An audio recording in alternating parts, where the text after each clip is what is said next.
you got two of the most prominent figures currently going in that genre that's going to hit the stage together. I can just imagine what that's going to be like, CeeLo. That's going to be crazy. It's going to be crazy. I ain't going. You ain't going? If I do go, well, I ain't going to go by myself, and I ain't taking nobody either. I seen somebody's wife getting tongued in the mouth. Oh, man, you Chris Brown. Yeah, I said, well, how he let that happen, though? Hold on. We got to say allegedly because we don't want people to. Allegedly, he was standing there on the railing looking up, and Chris Brown tonguing her down. She initiated it, from what I saw. But first of all, look. You and your lady going to a show, wife, significant other, whatever the case may be. We got to have a conversation. If he point towards you, you shake your head no. Because now, if you go up there, we came together, but we not leaving together. I'm just letting you know that. For sure. And then we'll talk about, well, it wasn't too much. It was whoa, what you mean it wasn't too much? Oh, that's the internet is forever. They had an interview. Somebody talked to him? She said it, but she got a little carried away. Ooh. A little. How you, but as a man, how you let your wife go do that, CeeLo? If you man, I understand that. Hey, she's her own person, and I trust my wife. I'm just saying, bro. If the scenario is what they said, that was his wife, and she got up on that stage, and like I said, she.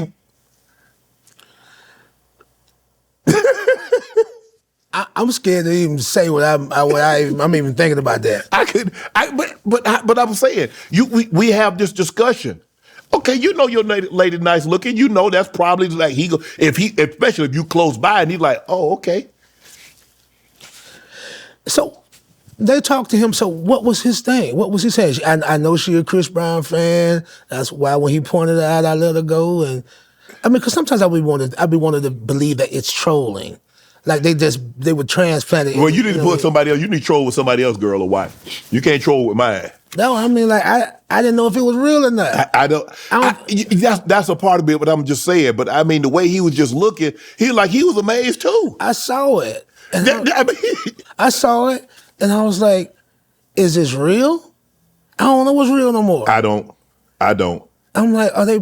Is it just to create some controversy or what? Or what because we saw this when Usher had his residency in Vegas. Yeah, and we saw this a lot of times, and women like I'm saying, I'm just we're gonna have this understanding.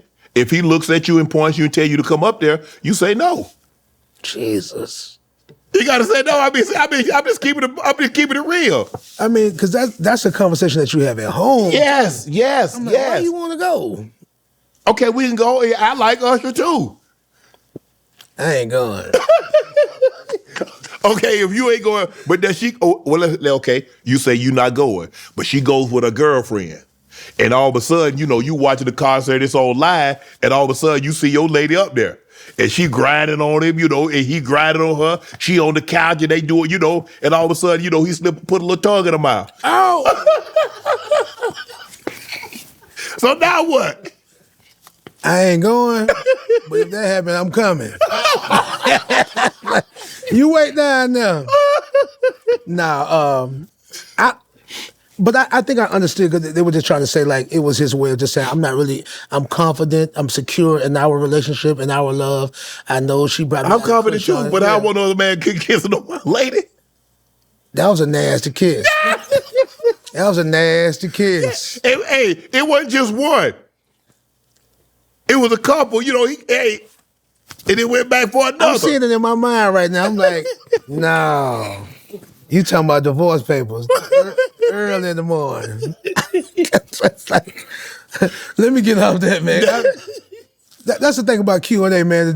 I get uncomfortable, man. I used to be really comfortable about talking. Right. I get uncomfortable, man, because sometimes it's like you're either going to become too comfortable with talking too much and telling the truth or get comfortable with lying. It's like either one of them could be to your detriment. I'm like, I don't know what the fuck to say, man. So between me and you, I'll tell you how I really feel about that. But I'm like, nah, I ain't gonna tell everybody. That's my business. Working with TLC. Okay. I mean, when you got with those, they were at the height. I mean, they burst onto the scene. That trio was amazing. Yeah. Unbelievable. What was it like working with them? What was it like being in the studio? Well, we knew them. We knew them from the neighborhood. Right. Chili, Rosanda, she used to go to my high school. Okay. So very beautiful girl. Always been beautiful her whole life. Yep. Everybody knows her, and what was so dope is that she was talented. So when she was brought aboard to be the third, installment and become the C in TLC, it was like, oh shit, like this is happening for the hometown, for the neighborhood. Yeah. Like, she's one of ours. So again, just to make a long story short, we all worked together. It was just a few of the same studios. It was either Bosstown, Doppler, Yes. This was even before Patchwork. Shouts out to Patchworks too. But so you couldn't help but That's bump. Bob Whitfield's studio, right? You couldn't help but bump into people Yeah. in Atlanta. Yeah. It was a small, close-knit community, a creative community. So, my man Marquez Etheridge, who wrote Waterfalls for them, Yes. he wrote it and he asked me to demo the song. Yeah. And that, because a lot of the times, man, like, you know what your intention is on something. You don't really know what the outcome will be. Right. Nobody knows that it's just going to be bam. You know what I mean? Like, because if you knew how to write that exact effect each time, you would do it over and over and over again. You know what I mean? But the industry is much like a roller coaster ride. It's like you wait in line, you ride the roller coaster, it's excitement and screaming and hollering for about 2 minutes straight. That's it. It's over. And if you want to ride it again, you got to get all the way in the back of the line. That's how it goes. You know what I'm saying? Yep. So, but anyway, he asked me to demo it. I didn't think nothing of it. I did it for him. He's my friends, a favor for him.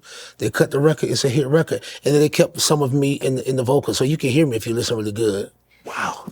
But I sang the whole song. Really? Mm-hmm.